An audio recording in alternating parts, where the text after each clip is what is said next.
नमस्कार, आप देख रहे हैं टेन न्यूज खबरें आप तक। मैं हूं आपके साथ शारदा झा। आप तमाम दर्शकों का स्वागत है।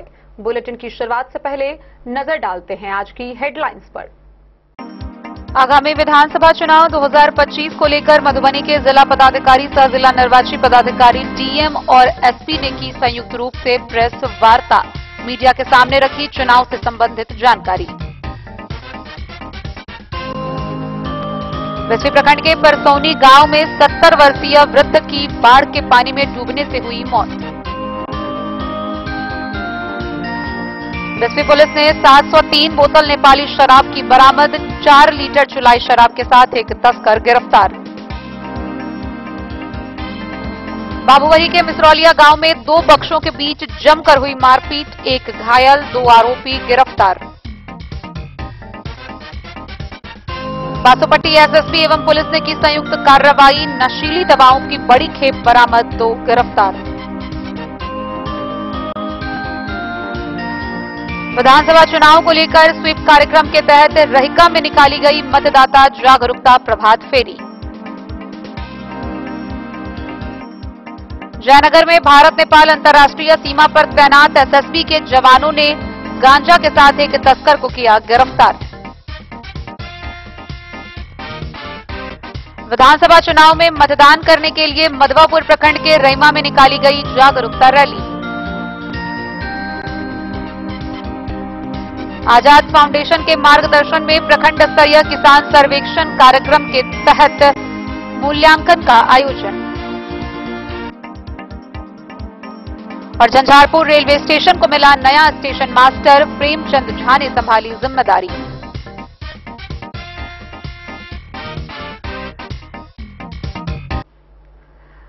बिहार विधानसभा चुनाव 2025 को लेकर सरगर्मी तेज है। मधुबनी जिला के 10 विधानसभा सीटों पर दूसरे चरण में 11 नवंबर को मतदान होना है। मधुबनी पूरी तरह से मतदान को लेकर तैयार है। इसी कड़ी में मधुबनी के जिला पदाधिकारी सह जिला निर्वाची पदाधिकारी आनंद शर्मा एवं मधुबनी के पुलिस अधीक्षक योगेंद्र कुमार ने संयुक्त रूप से प्रेस वार्ता की। प्रेस वार्ता के दौरान एक तरफ जहां उन्होंने चुनाव के मद्देनजर सभी जरूरी जानकारियां मीडिया के सामने रखी, वहीं उन्होंने यह भी बताया कि मधुबनी जिला प्रशासन व पुलिस प्रशासन पूरी तरह भयमुक्त शांतिपूर्ण मतदान कराने के लिए तैयार है। इसके साथ ही उन्होंने बताया कि क्षेत्र में अशांति फैलाने वालों पर भी कड़ी नजर रखी जा रही है।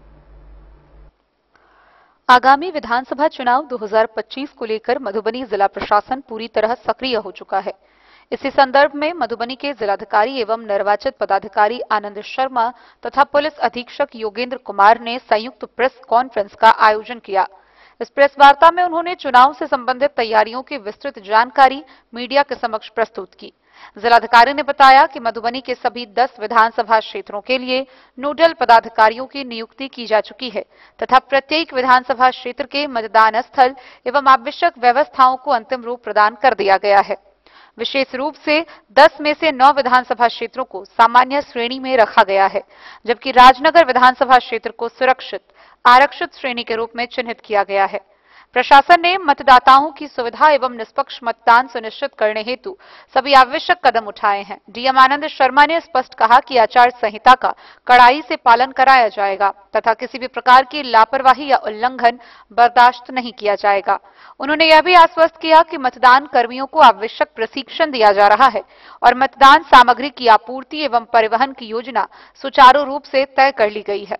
पुलिस अधीक्षक योगेंद्र कुमार ने सुरक्षा व्यवस्था पर प्रकाश डालते हुए बताया कि जिले की सभी सीमाओं पर विशेष सतर्कता बरती जा रही है।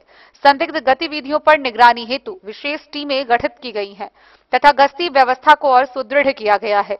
संवेदनशील एवं अति संवेदनशील बूथों की पहचान कर वहां अतिरिक्त पुलिस बल की तैनाती की जाएगी। दोनों अधिकारियों ने संयुक्त रूप से कहा कि 11 नवंबर को प्रस्तावित मतदान के लिए प्रशासन पूरी तरह तैयार है।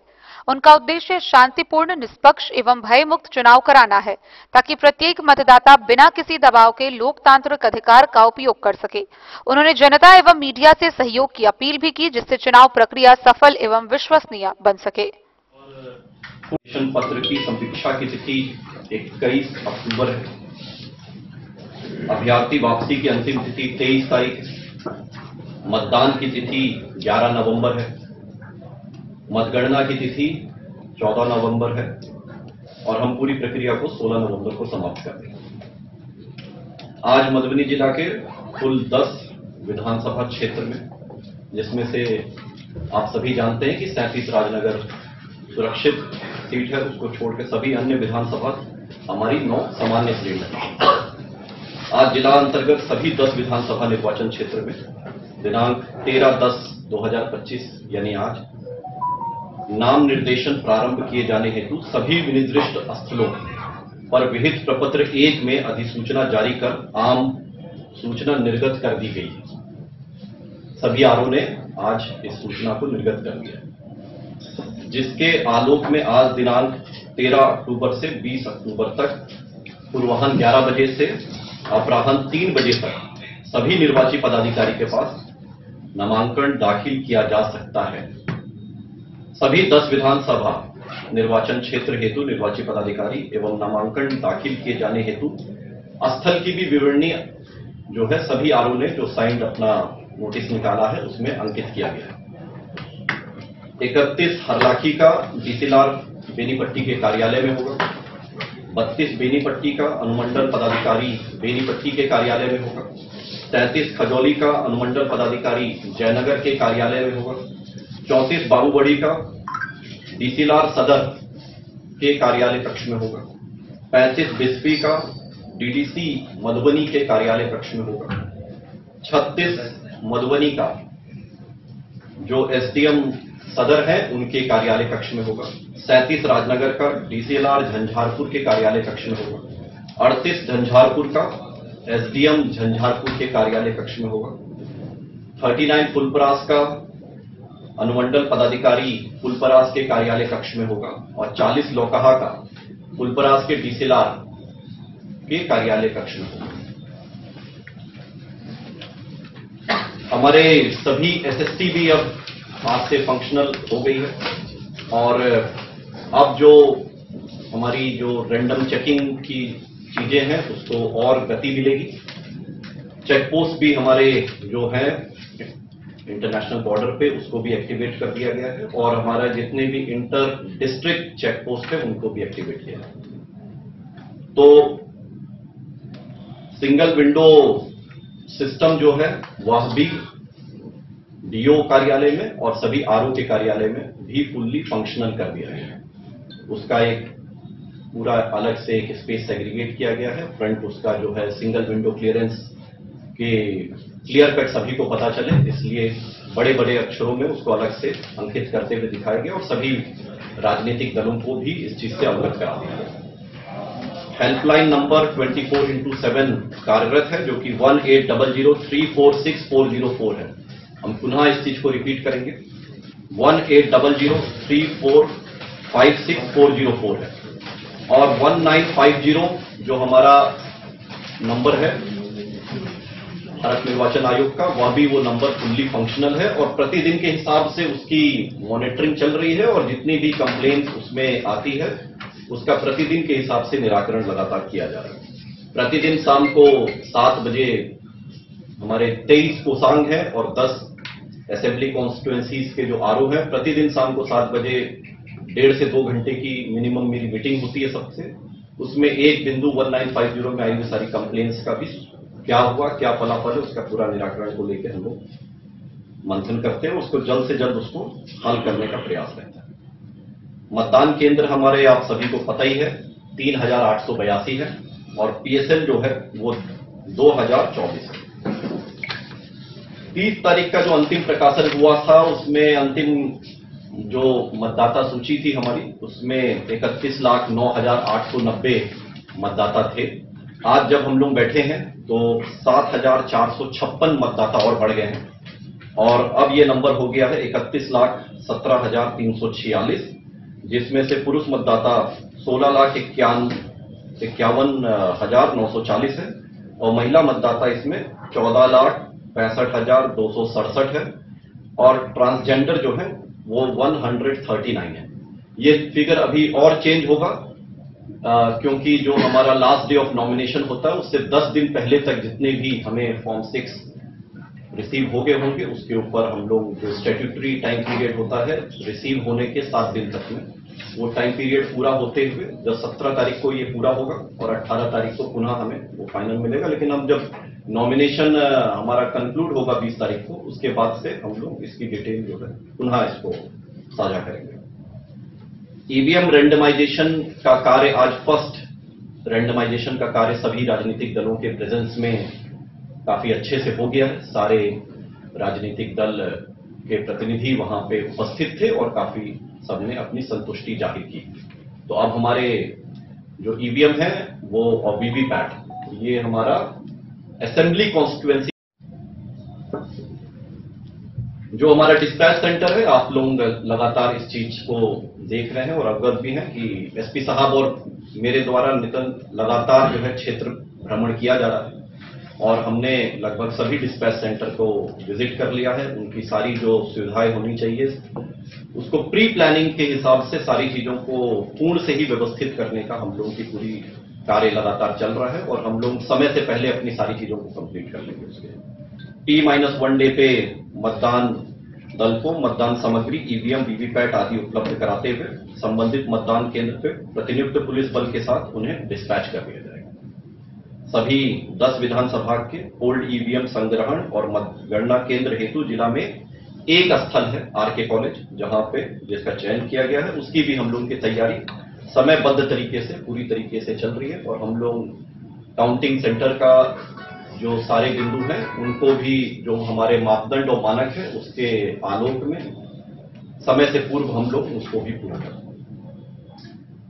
राजनीतिक दलों की विवरणी भी आपको पुनः दी गई है। आदर्श आचार संहिता पे 0 टॉलरेंस के साथ पूरा जिला प्रशासन कार्य कर रहा है और हम लोग लगातार एक एक बिंदुओं को बहुत गंभीरता से देख रहे हैं। सभी चीजों को खुद से एसपी साहब और हम हर जिला के कोने कोने तक मूव करके अपने पूरे टीम को उसमें मजबूती से खड़े होकर और सब लोग अच्छे से कार्य करें, उसके लिए मोटिवेट टाइमलाइन से बता दी गई है। पुलिस की तरफ से मैं कुछ चीजें ऐड करना चाहूंगा। हमारी जो संपूर्ण तैयारी के बारे में पिछली बार भी बहुत डिटेल में आपको बताया था। सेकंड चरण का जो चुनाव है उसकी अधिसूचना जारी होते ही जैसे कि बताया गया है कि स्टैटिक सर्विलांस टीम और हमारे सभी चेक पोस्ट खासतौर पे जो नेपाल बॉर्डर पे है और जो 3 जिले दरभंगा, सीतामढ़ी और सुपौल के साथ है, वो सबको एक्टिव कर दिया गया है। यहाँ पे हर वक्त मजिस्ट्रेट, पुलिस फोर्स और सिपाहियों की तैनाती है और कोई भी व्यक्ति अगर यहाँ से गुजर रहा है गाड़ी से या पैदल जाएगा तो उसकी पूरी चेकिंग फ्रिस्किंग की जाएगी। शराब, मादक पदार्थ, नार्कोटिक्स और इलीगल कैश, इन सबको जब्त करने के लिए ये लगातार अब चालू रहेंगे। इसके अलावा मेरे और डीएम साहब के द्वारा सभी डिस्पैच सेंटर्स और वल्नरेबल बूथ या ऐसे बूथ जहां वोटिंग पिछली बार कम रही है, लगभग हम लोग ने सभी विधानसभा में भ्रमण करके सबको कवर कर लिया है। ऐसे बूथ जो वल्नरेबल हैं इस बार जिन कारणों से वो भी हम लोग ने चिन्हित कर लिया, इसको वल्नरेबिलिटी मैपिंग कहते हैं। वो प्रक्रिया भी हम लोगों ने पूरी कर ली है। हमारे सेक्टर के पुलिस ऑफिसर और सेक्टर के मजिस्ट्रेट बैठे, उन्होंने हफ्ते भर इसमें काफी गहनता से काम किया और वो सारी चीजें चिन्हित करने के बाद अब हम लोग उन सारे ही लोगों पे, मैं आप लोगों को बता दूं कि ये संख्या करीब 1000 के करीब है जो हम लोग ने चिन्हित की है। सब पे हम लोग काउंट डाउन करा रहे हैं। सबको एसटीएम के यहाँ भेजा जा रहा है कि आप 5-5 लाख रुपए का बॉन्ड भरिए कि आप शांति व्यवस्था मेंटेन करके रखेंगे और यदि कोई इसमें उन लोगों ने उल्लंघन किया तो 5 लाख का बॉन्ड भी भरना पड़ेगा, हो सकता है उनको जेल भी जाना पड़ जाए। तो ये प्रक्रिया चुनाव में बहुत अहम होती है, इसको भी हम लोग कर रहे हैं। इसके अलावा अपराध नियंत्रण को लेके और व्हीकल चेकिंग को लेके मधुबनी पुलिस बहुत इस समय मुस्तैद है। आप लोगों ने देखा होगा पिछले के कुछ दिनों में हथियार पकड़ने की जो सिलसिला है वो लगातार जारी है। कुछ गैंग यहाँ पे अपराध की घटना करने वाले थे पिछले 1-2 दिनों में, उसको भी हम लोगों ने विफल किया है और उनके पास से हथियार, गोली और खूंखार अपराधियों को अरेस्ट करके भी हम लोगों ने जेल भेजा है। तो ये सारी चीजें हैं जो मधुबनी पुलिस लगातार कर रही है। पूरी तरह से अब हम लोग तैयार हैं, हमारी बहुत अच्छी टीम बन चुकी है, सारा होमवर्क लगभग हो चुका है और आने वाले दिनों में हमारे सारे अधिकारी, हम सब लोग फील्ड पर रहते हुए इस चुनाव को संविधान के तहत और चुनाव आयोग ने जो दिशा निर्देश, नियम, कायदे, कानून तय किए हैं उसके तहत हम लोग कराएंगे। किसी भी व्यक्ति को ये मौका नहीं देंगे कि वो चुनाव में किसी भी प्रकार का कोई उपद्रव करे। यदि वो करेगा तो उस पर कठोर से कठोर कार्रवाई तो हम लोग करेंगे, जैसा कि पिछले सालों में भी किया गया है। और इन सबका मकसद यही है और मैं आप लोग के थ्रू भी मधुबनी जनता के सभी वोटर्स को, सभी वासियों को ये भरोसा दिलाना चाहता हूँ कि निष्पक्ष शांतिप्रिय वातावरण में ये चुनाव कराने के लिए जितनी भी तैयारियां करनी होती हैं सब हम लोग निकल ली हैं, आगे भी हम लोग कर रहे हैं। तो आप लोग मतदान के दिन 11 तारीख को ज्यादा से ज्यादा संख्या में निकलिए और एक रिकॉर्ड कायम करिए मधुबनी जिला के लिए, प्रदेश के लिए और देश के लिए। धन्यवाद। तो एक चीज पूछना था, विधानसभा का मतलब अति संवेदनशील बूथों की संख्या नहीं दी गई। जन न्यूज के लिए प्रवीण कुमार झा की रिपोर्ट। बस्ती प्रखंड क्षेत्र से खबर सामने आ रही है, जहां बाढ़ के पानी में डूबने से एक वृद्ध की मौत हो गई।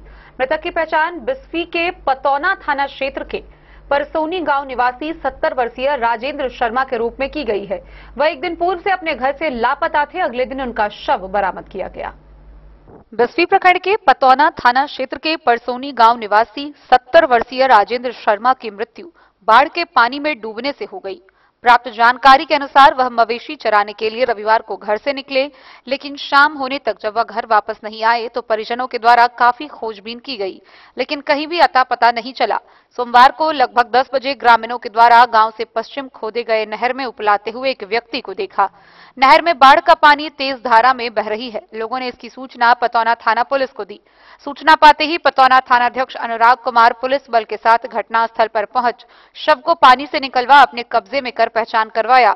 लोगों ने शव की पहचान राजेंद्र शर्मा के रूप में की, जिसकी सूचना मृतक के परिजनों को दी। जानकारी मिलते ही मृतक के परिजन भी मौके पर पहुंच शव की पहचान करते हुए विलाप शुरू कर दिया। जानकारी के अनुसार मृतक मानसिक रूप से हल्का विक्षिप्त था। थानाध्यक्ष ने शव को पोस्टमार्टम के लिए मधुबनी भेज दिया है। उन्होंने बताया कि अग्रेतर कार्रवाई की जा रही है। बिस्फी से सत्यनारायण यादव की रिपोर्ट। बिस्फी थाना की पुलिस ने गुप्त सूचना के आधार पर छापेमारी करते हुए भारी मात्रा में शराब जब्त किया है। जहां एक तरफ 703 बोतल नेपाली शराब बरामद की गई, वहीं दूसरी घटना में 4 लीटर चुलाई शराब के साथ एक तस्कर को भी गिरफ्तार किया गया। गिरफ्तार किए गए तस्कर की पहचान कर ली गई है, जिसे आगे की कार्रवाई के लिए न्यायिक हिरासत में भेज दिया गया। बस्ती पुलिस ने गुप्त सूचना के आधार पर छापेमारी कर थाना क्षेत्र के भरन टोल पुलिया के नीचे से 5 बोरा में भरी 703 बोतल नेपाली देशी शराब जब्त करने में सफल रही। हालांकि शराब धंधेबाज की पहचान नहीं हो सकी।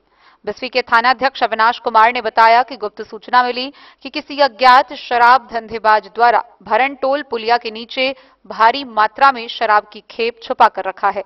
छापेमारी में शामिल पुलिस दल ठिकाने पर पहुंच तलाशी लेने के पश्चात 703 बोतल नेपाली शराब बरामद कर लिया। थानाध्यक्ष ने कहा कि जब्त शराब थाना लाया गया। उन्होंने बताया कि अज्ञात शराब धंधेबाज के विरुद्ध प्राथमिकी दर्ज कर शराब धंधेबाज की पहचान की जा रही है। वहीं दूसरी ओर सीआरपीएफ जवानों व बिस्फी पुलिस ने संयुक्त रूप से थाना क्षेत्र के विभिन्न बगीचे में छापेमारी अभियान चलाया। छापेमारी के दौरान बोखरी गांव से 4 लीटर चुलाई शराब के साथ एक धंधेबाज को गिरफ्तार किया, जबकि 2000 लीटर से अधिक अर्धनिर्मित शराब को नष्ट किया। मौके पर एसआई बब्बन रविदास, धर्मेंद्र कुमार, पूजा कुमारी सहित कई पुलिसकर्मी मौजूद थे। बिस्फी से सत्यनारायण यादव की रिपोर्ट। बाबूबरी थाना क्षेत्र से खबर सामने आ रही है, जहां 2 पक्षों के बीच मारपीट थी और पंचायत होने के दौरान दोनों पक्षों के बीच मारपीट और तेज हो गई। इस हिंसक मारपीट में जहां एक व्यक्ति गंभीर रूप से घायल है, वहीं पुलिस को मिली सूचना के बाद 2 आरोपी को भी गिरफ्तार किया गया है। मामला मिसरौलिया गांव का बताया जा रहा है।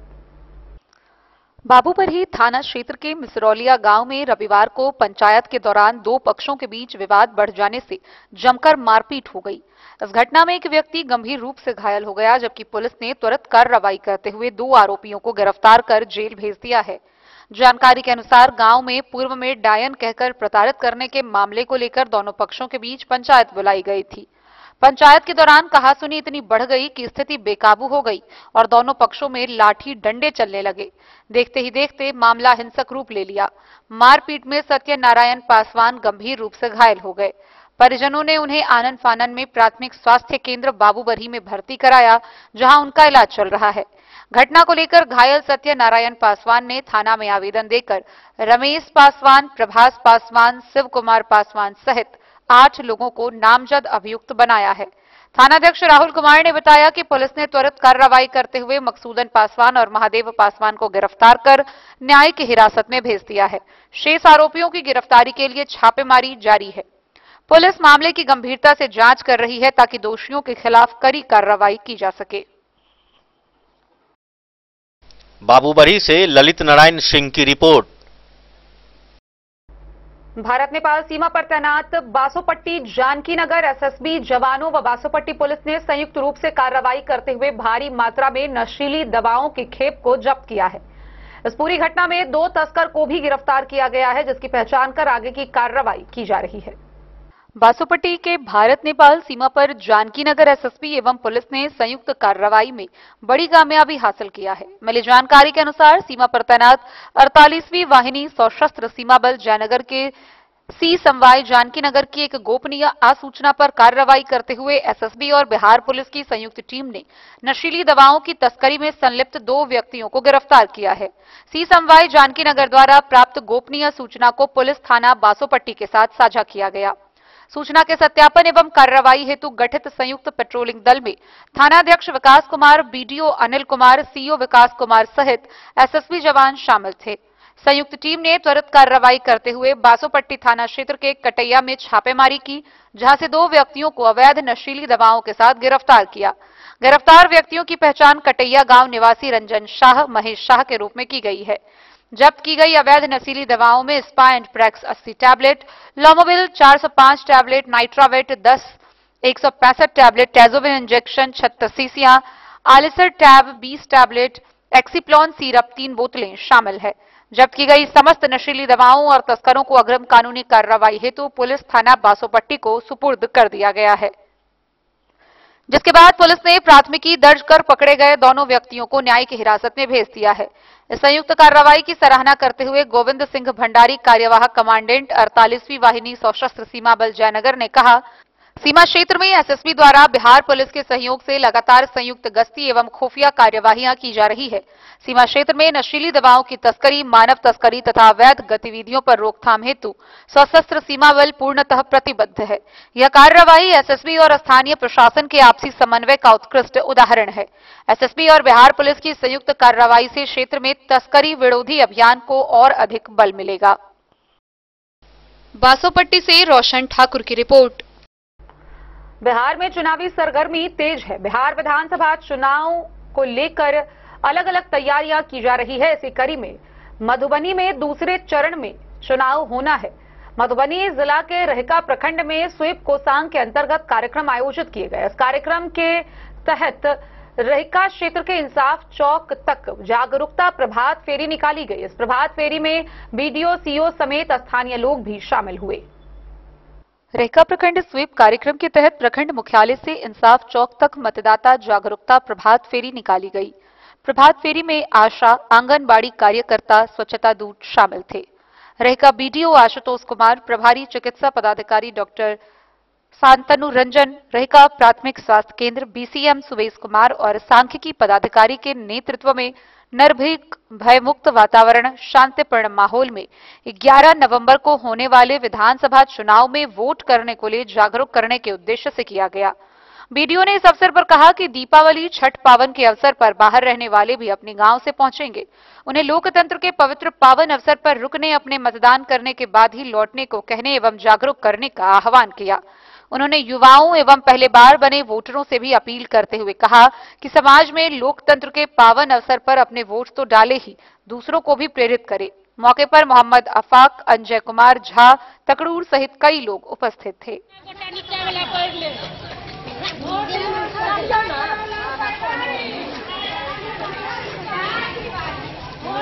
लापरवाही, 11 नवंबर बिहार की बारी, जागो बिहार, वोट दो यार, जागो बिहार, वोट दो यार, जागो बिहार। मधुबनी से फिरोज आलम की रिपोर्ट। जयनगर के भारत नेपाल अंतर्राष्ट्रीय सीमा पर तैनात बेतौनहा बीओपी के जवानों ने भारी मात्रा में गांजा के साथ एक तस्कर को गिरफ्तार किया है। गिरफ्तार किए गए तस्कर की पहचान 70 वर्षीय गम्हरिया गांव निवासी राजकुमार महतो के रूप में की गई है। सामान जब्त कर लिया गया है, वहीं आगे की कार्रवाई की जा रही है। भारत नेपाल अंतर्राष्ट्रीय सीमा पर तैनात एसएसबी 48वीं बटालियन कमला जी कंपनी के अंतर्गत बेतौन्हा बीओपी के जवानों ने रविवार को गश्ती के दौरान नेपाल के रास्ते भारतीय क्षेत्र में ला रहे गांजा के साथ एक तस्कर को गिरफ्तार किया।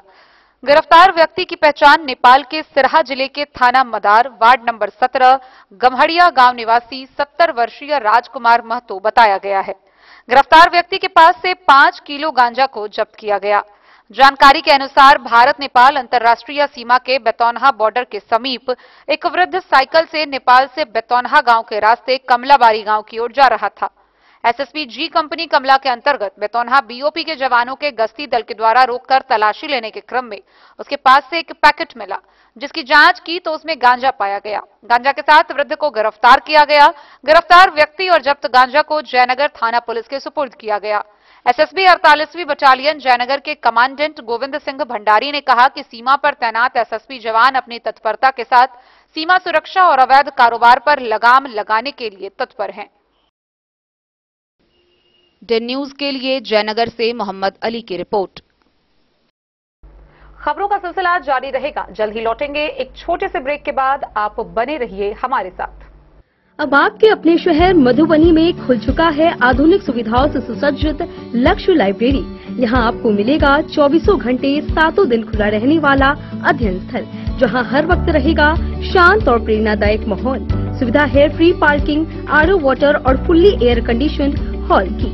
बिजली की कोई चिंता नहीं, क्योंकि 24 घंटे पावर बैकअप इन्वर्टर और हर सीट पर इंडिविजुअल चार्जिंग पॉइंट है उपलब्ध। आपके पढ़ाई को रफ्तार देने के लिए है high speed internet, wifi, current affair magazine और प्रतिदिन हिंदी इंग्लिश न्यूज़पेपर। साथ ही लॉकर सुविधा, डिस्कशन पॉइंट और आरामदायक हैंडल वाली कुर्सियां भी उपलब्ध है।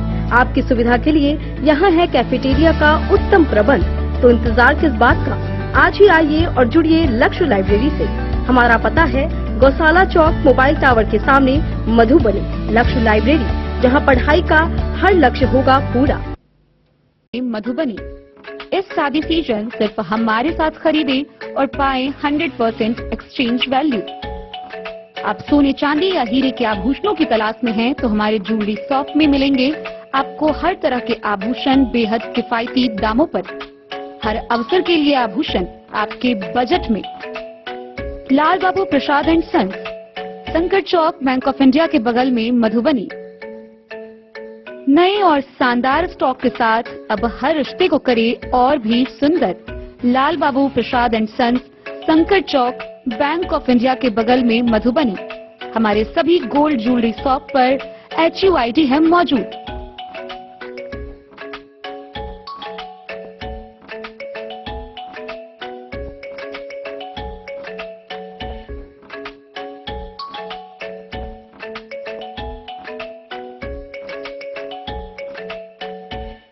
ट्रेंड के इस जमाने में क्या आप भी चाहते हैं स्टाइलिश और फैशनेबल कपड़े? क्या आप अपने लुक को अपग्रेड करना चाहते हैं? अगर हाँ, तो आज ही आएं Bombay fashion readymade sari showroom. हमारे पास पुरुषों, महिलाओं और बच्चों के लिए है नए से नए फैशन ट्रेंड में कपड़े और एक्सेसरीज का लार्ज कलेक्शन। आपके बजट और हर अवसर के लिए खास। चाहे काम के लिए हो नए आउटफिट की तलाश, या पार्टी के लिए ड्रेस, या किसी खास अवसर के लिए सूट, सलवार और साड़ी, हमारे पास है हर एक ब्रांड। क्रिम्सन क्लब, मुफ्ती, टर्टल और किलर के SIS स्टोर्स। इसके अलावा रेमंड, स्पार्की, जॉकी, लक्ष्मीपति, मान्यवर, ब्लैकबेरी, नवाब पार्कर जैसे बड़े ब्रांड। तो देर किस बात की, आज ही आए बॉम्बे फैशन साड़ी एवं रेडीमेड शोरूम। हमारा पता है महिला कॉलेज रोड, मधुबनी।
बाबू ज्वेलर।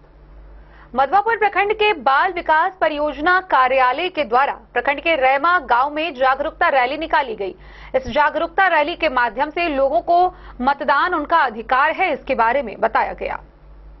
विधानसभा चुनाव में मतदान करने के लिए मधवापुर प्रखंड क्षेत्र के रैमा में जागरूकता रैली निकाली गई। कार्यक्रम का आयोजन बाल विकास परियोजना कार्यालय मधवापुर ने सोमवार को वार्ड नंबर 13 में किया। रैली में महिलाओं ने अपनी प्रमुख भागीदारी दी। महिला पर्यवेक्षिका सपना कुमारी की अगुवाई में रैली का नेतृत्व आंगनबाड़ी केंद्र 38 की सेविका सविता कुमारी ने किया। रैली में शामिल महिलाओं ने नारों के जरिए लोगों को मतदान कार्य में रुचि लेने के लिए जागरूक किया। बिना किसी लोभ या भय के मतदान करने के लिए महिलाओं ने लोगों को जागरूक किया। कार्यक्रम के माध्यम से मतदान का अधिकार के बारे में लोगों को बताया गया। द न्यूज के लिए मधवापुर से एसके दीपक की रिपोर्ट। राजनगर प्रखंड में प्रखंड स्तरीय किसान सर्वेक्षण कार्यक्रम का आयोजन किया गया। आजाद फाउंडेशन के मार्गदर्शन में किए गए इस सर्वेक्षण कार्य में जैविक कृषि से लाभ व हानि के बारे में विस्तारपूर्वक किसानों को जानकारी दी गई। राजनगर प्रखंड स्तरीय किसान सर्वेक्षण कार्य बिहार और झारखंड राज्य में आशीर्वाद ट्रस्ट गोड्डा झारखंड के नेतृत्व में किया जा रहा है। सर्वे कार्य में किसानों परिवारों के सामाजिक आर्थिक स्थिति के मूल्यांकन, सर्वेक्षण एवं जैविक कृषि के लाभ हानि समस्या व समाधान विषयों के साथ सरकारी विभिन्न प्रकार की योजनाओं से अब तक हुए लाभ का विश्लेषण भी शामिल है। डॉक्टर उमेश कुमार उषाकर जानकारी देते हुए जिले भर के सभी प्रखंडों से 18,000 किसानों तक स्थानीय संस्था रईस शिफा इमदादी खाना के स्वयंसेवक प्रशिक्षित क्षेत्र कार्यपालक कार्यकर्ताओं द्वारा प्रश्न उत्तर के माध्यम से आंकड़े संग्रह किए जाएंगे। उन आंकड़ों के आधार पर सार निष्कर्ष निकालते हुए प्रस्तावित योजना तैयार किए जाएंगे और इस माध्यम से नीति निर्माताओं को परामर्श उपलब्ध कराया जाएगा। इस कार्यक्रम के विस्तार एवं व्यवस्थित क्रियान्वयन हेतु रविवार को 30 कार्यकर्ताओं को विशेष जागरूकता प्रशिक्षण एवं उनके आवेदन के अनुसार दस्तावेज जांच कार्यक्रम का आयोजन संस्था के संस्थापक अध्यक्ष मोहम्मद खलील की अध्यक्षता में सचिव डॉक्टर मोहम्मद रमीज, कोषाध्यक्ष ईना देवी की उपस्थिति में डॉक्टर उमेश कुमार उसाकर द्वारा दिया गया। कार्यक्रम में अमर राम के द्वारा दरभंगा स्नातक निर्वाचन सूची में स्नातकों को मतदाता बनाने हेतु विशेष जागरूकता प्रशिक्षण भी दिया गया। बेरोजगार स्नातक को कौशल विकास एवं समाज उपयोगी व्यवसाय अपनाने हेतु प्रेरक कार्यशाला आयोजित करने की रणनीति भी बनाई गई। राजनगर से सुजीत गुप्ता की रिपोर्ट। झंझारपुर रेलवे स्टेशन पर नए स्टेशन मास्टर ने पदभार ग्रहण किया। यह फुलपरास के रहने वाले हैं। फुलपरास के रहने वाले प्रेमचंद झा ने बताया कि यह बेहद ही गौरव की बात है कि उन्हें अपने ही क्षेत्र में काम करने का मौका मिला है। झंझारपुर रेलवे स्टेशन पर रविवार को प्रेमचंद झा ने स्टेशन मास्टर के पद पर कार्यभार ग्रहण किया। वे मूल रूप से मधुबनी जिला के फुलपरास प्रखंड अंतर्गत फुलपरास गांव के निवासी हैं। उनके पिता काशीकांत झा एक सेवानिवृत्त शिक्षक हैं। कार्यभार ग्रहण करने के बाद प्रेमचंद झा ने कहा कि अपने ही क्षेत्र में सेवा करने का अवसर मिलना उनके लिए गर्व की बात है। उन्होंने कहा कि वे पूरी ईमानदारी और निष्ठा के साथ रेलवे यात्रियों की सुविधा और स्टेशन के विकास के लिए काम करेंगे। गौरतलब हो कि प्रेमचंद झा इससे पूर्व रक्सौल जंक्शन पर स्टेशन मास्टर के पद पर अपनी सेवाएं दे चुके हैं, जहां उनके कार्यशैली की काफी सराहना हुई थी। स्थानीय लोगों ने भी उनके झंझारपुर आगमन पर हर्ष व्यक्त किया और आशा जताई कि उनके नेतृत्व में स्टेशन की व्यवस्था और यात्री सेवाओं में सुधार होगा। Bureau report, Madhubani. 34 Bihar battalion NCC Madhubani के द्वारा झंझारपुर के एलएनजे कॉलेज में रैंक सेरेमनी का आयोजन किया गया। इस रैंक सेरेमनी के दौरान एनसीसी के 8 कैडेटों को बेहतर कार्य करने के लिए उनके प्रोन्नति होने पर रैंक प्रदान किया गया। 34 बिहार बटालियन एनसीसी मधुबनी द्वारा झंझारपुर के एलएनजे कॉलेज स्थित एनसीसी कंपनी में रैंक सेरेमनी का आयोजन किया गया। इस समारोह में कमांडिंग अफसर कर्नल नितिन झा एवं company commander captain R K. Thakur ने कंपनी में बेहतर काम कर रहे और सीनियर बन गए 8 कैडेटों को प्रोन्नति देकर उन्हें रैंक प्रदान किया। इनमें प्रभाष कुमार यादव को सीनियर अंडर अफसर, सलोनी कुमारी एवं खुशबू कुमारी को अंडर अफसर, रोहित कुमार को सर्जेंट, लव कुमार झा एवं कंचन कुमारी को कॉर्पोरल तथा दुर्गेश कुमार मंडल एवं अंजलि कुमारी को लॉन्स कॉर्पोरल का रैंक कर्नल नितिन झा एवं कैप्टन ठाकुर ने अपने हाथों लगाया। उसके बाद प्रोन्नति पाए कैडेटों ने कमांडिंग अफसर को रिपोर्ट किया। कमांडिंग अफसर ने आगामी बी एवं सी सर्टिफिकेट की परीक्षाओं के बारे में कैडेटों को विस्तार से जानकारी देकर अभी से तैयारी में जुट जाने को कहा। इस अवसर पर प्रशिक्षक हवलदार मंगेश कुमार उपस्थित थे।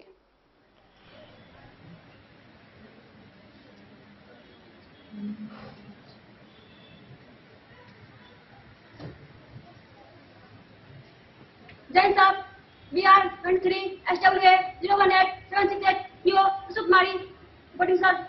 Good, well done, congratulation. भगवान करे आपको और अच्छे रहें।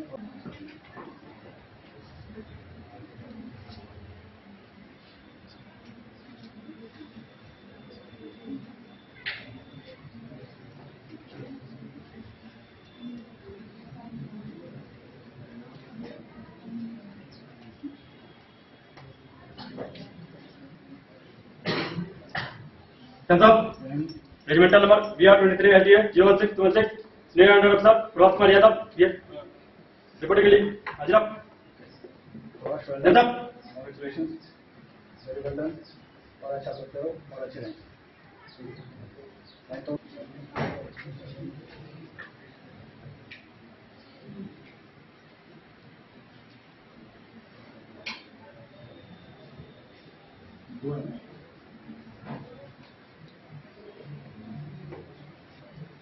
जैन श्रीमान BR 23 SWA रेजिमेंटल नंबर 018586 अंदर officer Saloni Kumari reporting.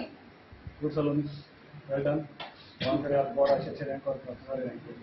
Well done, good, thank you. दिन न्यूज के लिए सुमित कुमार की रिपोर्ट। रेखा प्रखंड क्षेत्र के राजकीयकृत उत्क्रमित मध्य विद्यालय सतलखा लखसायर में प्रभात फाउंडेशन के द्वारा क्विज प्रतियोगिता का आयोजन किया गया। इस दौरान 60 विद्यार्थियों ने भाग लिया, जिसमें प्रथम, द्वितीय व तृतीय को पुरस्कार प्रदान किया गया। रेखा प्रखंड क्षेत्र स्थित राजकीयकृत उत्क्रमित मध्य विद्यालय सतलखा लखसायर में स्वयंसेवी संस्था डॉक्टर प्रभात फाउंडेशन के द्वारा क्विज प्रतियोगिता का आयोजन किया गया। इस प्रतियोगिता में 60 से अधिक छात्रों ने भाग लिया, जिसमें प्रथम सिद्धार्थी कुमारी, द्वितीय शिवानी कुमारी, तृतीय यश कुमार को पुरस्कार फाउंडेशन की ओर से दिया गया।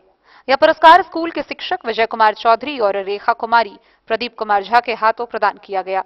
पुरस्कार प्रदान करते हुए उन्होंने कहा कि फाउंडेशन के द्वारा इस तरह के कार्यक्रम से समाज के निचले हिस्से तक के छात्रों को अपना हुनर दिखाने का मौका मिलता है। वहीं 5 छात्रों को सांत्वना पुरस्कार प्रदान किया गया, जिसमें सोनू, नंदिनी, शिवानी को फाउंडेशन की ओर से पुरस्कार प्रदान किया गया। इस मौके पर स्कूल के शिक्षक पूजा कुमारी, श्रद्धा कुमारी, पूजा यादव, तरुण देव चौधरी, मनीता कुमारी, उषा कुमारी सहित अन्य लोग उपस्थित थे। मधुबनी से फिरोज आलम की रिपोर्ट। खबरों का सिलसिला जारी रहेगा, जल्द ही लौटेंगे एक छोटे से ब्रेक के बाद। आप बने रहिए हमारे साथ। राजनगर मधुबनी के दिल में गांधी चौक स्थित अब एक ही छत के नीचे फैशन और ज्वेलरी की अनोखी दुनिया राज राजेश्वरी कलेक्शन और महादेव शाह अमरनाथ प्रसाद ज्वेलर्स की शानदार पेशकश, जहां आपको मिलेंगे saris, suits, lehenga, sherwani, kurta, bedsheets, kids wears, shirts, jeans और कुर्तीज, हर खास मौके के लिए खास कलेक्शन और साथ ही ब्रांडेड 916 गोल्ड, सिल्वर और नक्षत्र डायमंड ज्वेलरी एवं गृह रत्न, उपरत्न और घड़ियों के विक्रेता का विशाल शोरूम महादेव शाह अमरनाथ प्रसाद ज्वेलर्स, मिथिलांचल का नंबर 1 AC शोरूम, जहां है सोना चांदी के मेकिंग चार्ज पर 31% तक का डिस्काउंट ऑफर एवं डायमंड के मूल्य पर फ्लैट 21% तक का डिस्काउंट ऑफर, साथ ही 100% कैश वापसी की सुविधा उपलब्ध है। तो आज ही आइए आरती मॉल, गांधी चौक, राजनगर बाजार, मधुबनी और बनाइए हर खास पल को और भी खास। संपर्क करें 9431643733 पर। राज राजेश्वरी कलेक्शन और अमरनाथ प्रसाद ज्वेलर्स, विश्वास, गुणवत्ता और परंपरा का संगम। नमस्कार, मैं अमरनाथ प्रसाद, महादेव शाह अमरनाथ प्रसाद ज्वेलर्स राजनगर के प्रोप्राइटर। अभी सोने, चांदी और डायमंड में बहुत अच्छा ऑफर चल रहा है। सोने चांदी के मेकिंग चार्ज पर 31% तक का डिस्काउंट है और डायमंड के ज्वेलरी के मूल्य पर 21%, 21% का फ्लैट डिस्काउंट है। तो आप लोग आवे, पधारें और इस ऑफर का लाभ उठावें। गोकुल राज।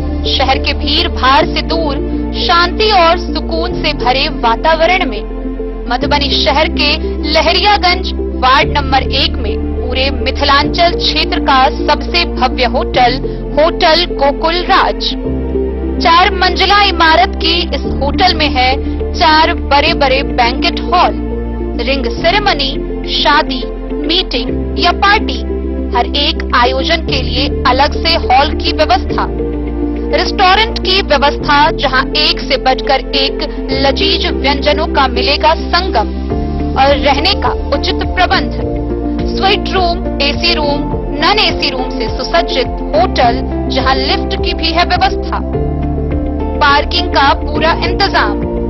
तो आइए और जिंदगी में खुशियों से भरी यादें शामिल करिए।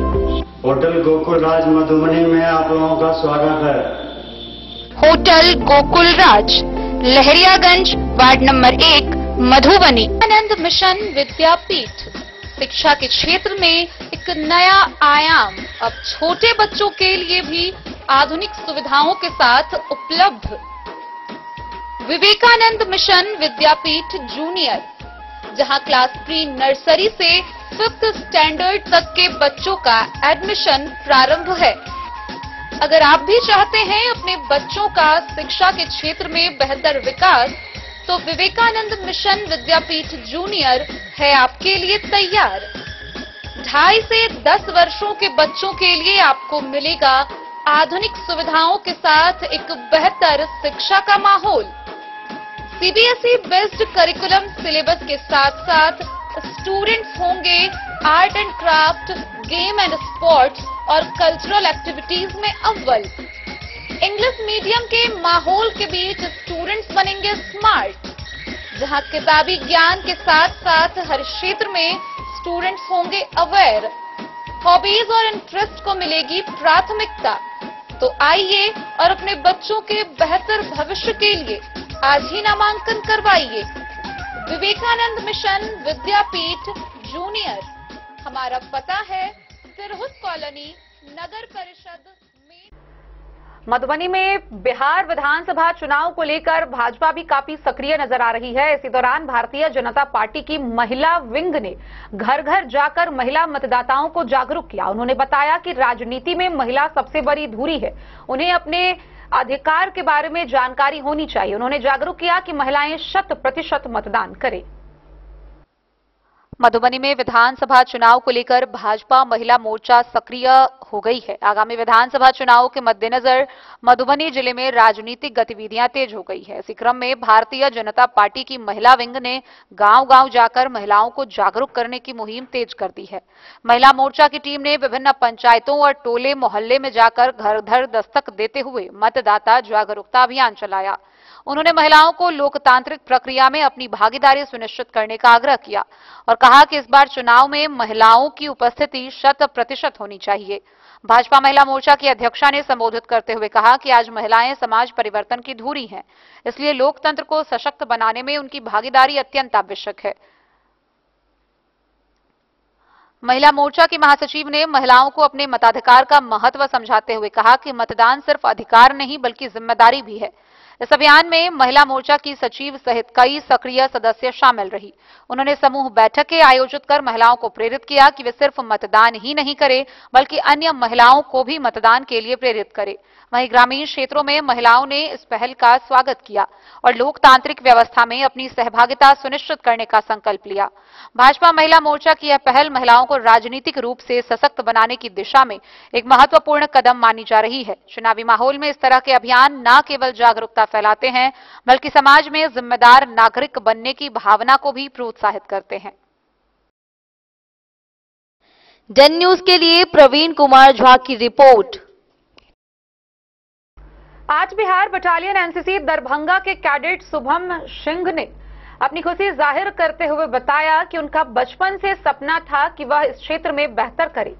गौरतलब हो कि 8 बिहार बटालियन दरभंगा कैडेट शुभम सिंह को सेना में पदाधिकारी के रूप में पदभार ग्रहण करने का मौका मिला है।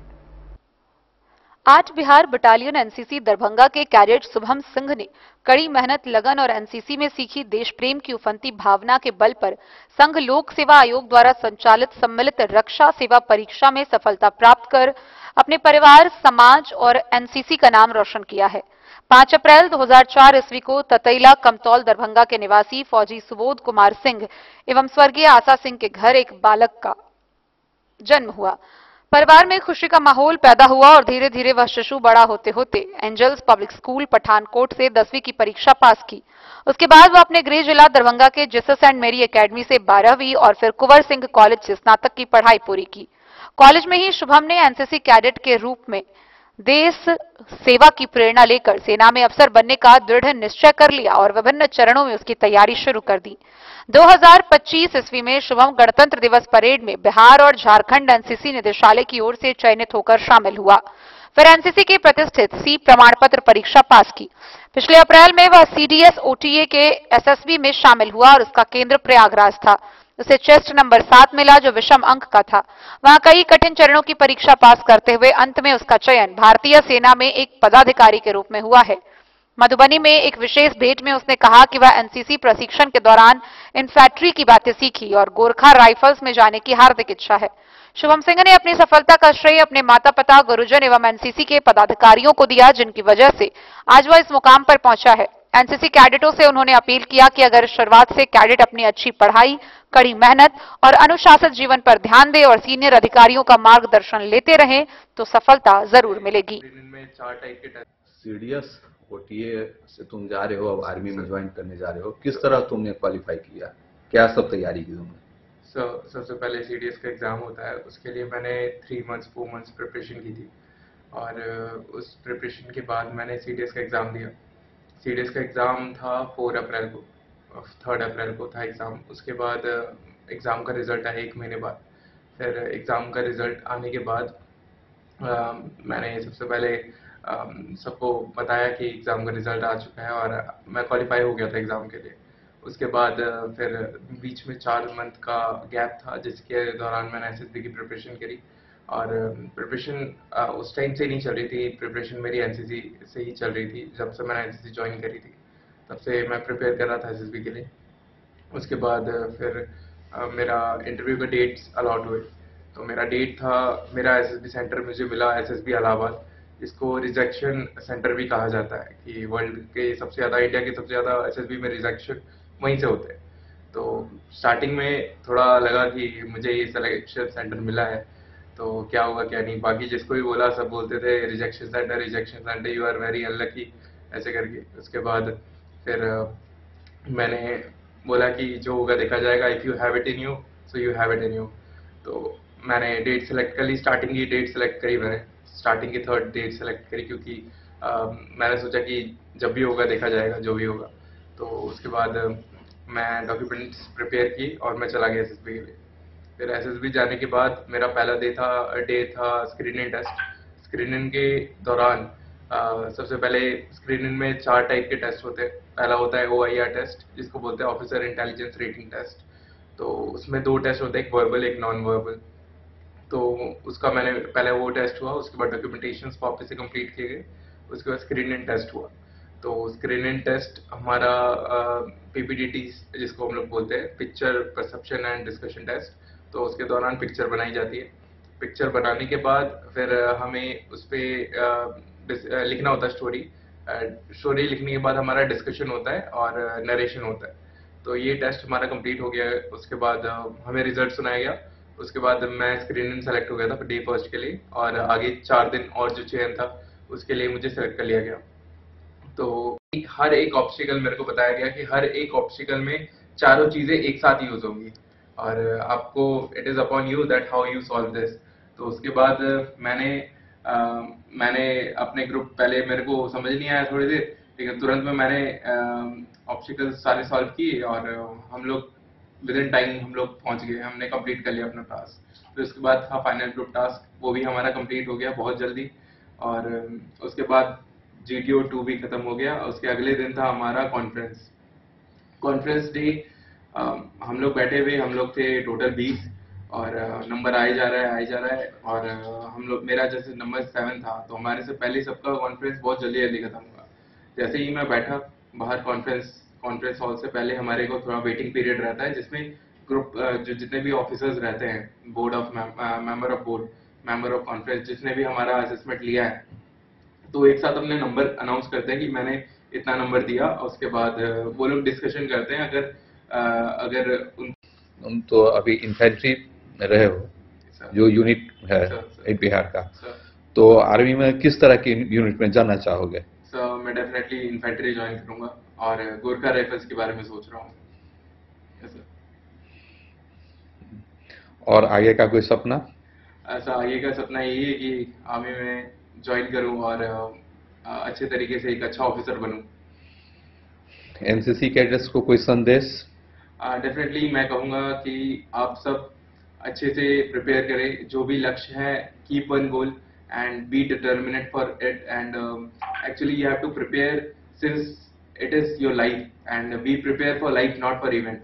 अपने आप को, एनसीसी एक ऐसा प्लेटफॉर्म है जहां आप अपने आप को ऐसे ढाल सकते हैं, और एनसीसी आपको इस तरीके से फौज करता है, इस तरीके से आपको एक प्लेटफॉर्म देता है, सांचा है, जो आपको एक अच्छा जेंटलमैन, एक अच्छा ऑफिसर बनाने में काफी योगदान देता है।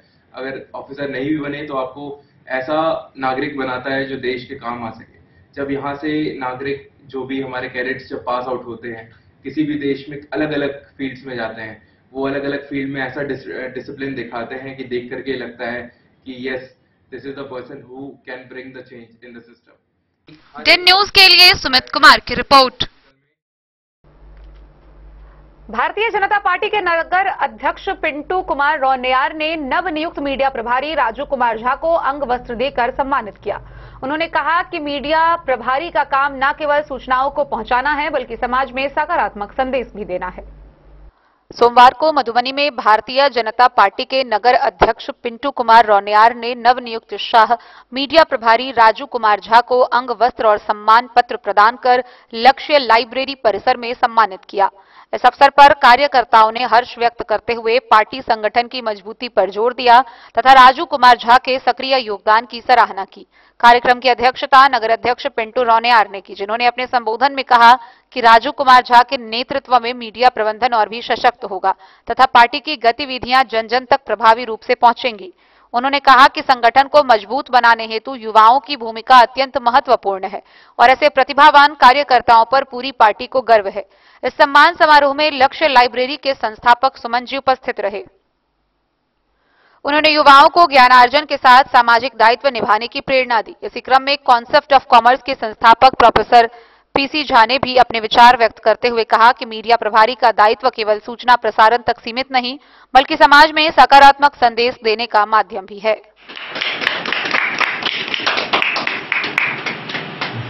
भैया राजू जी का हम नागरिक अभिनंदन कर रहे हैं।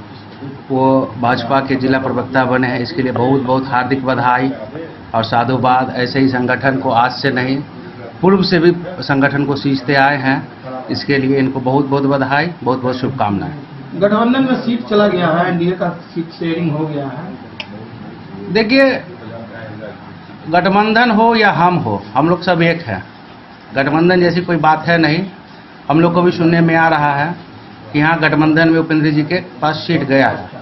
प्रत्याशी कोई भी हो, भाजपा का प्रत्याशी हो या गठबंधन का प्रत्याशी हो, हम लोग सब एकजुट होकर गठबंधन को, एनडीए गठबंधन को जिताने का और एनडीए सरकार फिर से नीतीश कुमार का हम लोग का संकल्प है। 2025 फिर से नीतीश।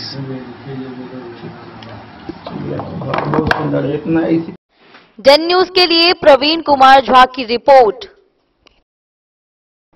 मधुबनी के रामपट्टी पंचायत के मुरलिखा गांव में 9 दिवसीय भागवत कथा का आयोजन किया जा रहा है। इसी कड़ी में प्रथम दिन भव्य कलश शोभा यात्रा निकाली गई। रामपट्टी पंचायत के मुरलिखा गांव में भागवत कथा का आयोजन किया जा रहा है। भागवत कथा के पावन अवसर पर भाव कलश यात्रा का भव्य आयोजन किया गया। यह यात्रा श्रद्धा, आस्था और भक्ति की अद्भुत मिसाल बनी। कलश यात्रा में गांव के सैकड़ों ग्रामवासी, महिलाएं, पुरुष एवं पंचायत प्रतिनिधि पारंपरिक वेशभूषा में सम्मिलित हुए। जय श्री राम के उद्घोष से संपूर्ण वातावरण भक्तिमय हो उठा। महिलाएं सिर पर कलश धारण किए भजन कीर्तन गाते हुए श्रद्धा से आगे बढ़ती रहीं, जबकि युवाओं ने भगवा ध्वज के साथ राम नाम का जयघोष किया। इस धार्मिक आयोजन का उद्देश्य समाज में एकता, प्रेम और आध्यात्मिक जागरण फैलाना है। भागवत कथा के दौरान भगवान श्री कृष्ण की लीलाओं, धर्म, भक्ति और कर्म की महत्ता पर प्रकाश डाला जाएगा। कथावाचक द्वारा धर्म ग्रंथों के माध्यम से समाज को नैतिक मार्गदर्शन प्रदान किया जाएगा। इसी क्रम में 19 अक्टूबर 2025 को मुरलिखा गांव में हनुमान जी के नवनिर्मित मंदिर का भव्य उद्घाटन एवं प्राण प्रतिष्ठा समारोह आयोजित होगा। इस पावन अवसर पर विशेष पूजा अर्चना, हवन तथा महाप्रसाद का वितरण किया जाएगा। ग्रामीणों में इस आयोजन को लेकर अपार उत्साह देखा जा रहा है। जन न्यूज के लिए प्रवीण कुमार झा की रिपोर्ट। तो आज की इस बुलेटिन में फिलहाल इतना ही। कल फिर हाजिर होंगे नई खबरों के साथ। तब तक दीजिए पूरी टीम को इजाजत और मधुबनी की हर छोटी बड़ी खबरों के लिए देखते रहिए डन न्यूज, खबरें आप तक। नमस्कार।